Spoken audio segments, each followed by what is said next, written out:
भारत ने पाकिस्तान पर बहुत ही सटीक हवाई हमला किया।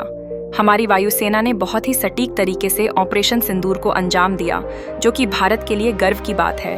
और अब टकराव काफी गंभीर है। लेकिन अब इसी बीच रूस ने एक ऐसी चेतावनी दे दी जो भारत के लिए बहुत ही गंभीर चिंता का विषय बन सकता है।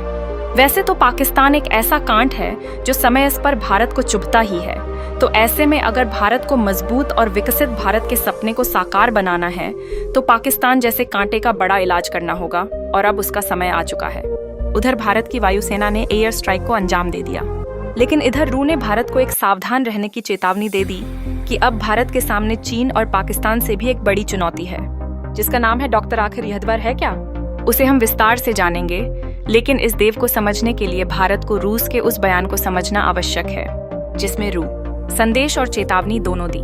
रूसी विदेश मंत्रालय की प्रवक्ता मारिया जाखारोवा ने कहा कि रूस लंबे समय से ऐतिहासिक सच्चाई के लिए एक भयंकर कूटनीति के युद्ध कर रहा है।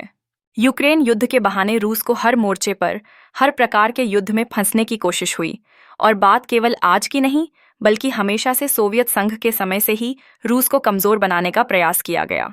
लेकिन रूस के इस बयान में भारत के लिए भी एक चेतावनी है कि भारत को युद्ध के साथ में एक बड़े डीवीआर यानी कि अब डिप्लोमेटिक वॉर के लिए भी तैयार रहना चाहिए। और भारत के डिप्लोमेटिक वॉर की शुरुआत हो चुकी है, क्योंकि मुस्लिम देशों के सबसे बड़े संगठन ओसी ने भारत को चेतावनी दे दी। भारत पर आरोप लगा दिया कि भारत की वजह से दक्षिण एशिया का माहौल खराब हुआ, और अब पाकिस्तान पर हुए अटैक के बाद में ओआईसी के कुछ कट्टर मुस्लिम देश इकट्ठा होकर भारत के खिलाफ एक प्रकार की डिप्लोमेटिक युद्ध की शुरुआत करेंगे, नी कूटनीतिक मोर्चे पर भारत को फंसने का काम करेंगे।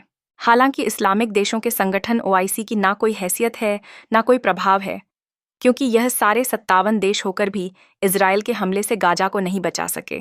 57 देश होकर भी किसी की हिम्मत नहीं थी कि गा को बचाने के लिए इजराइल से पंगा ले सके।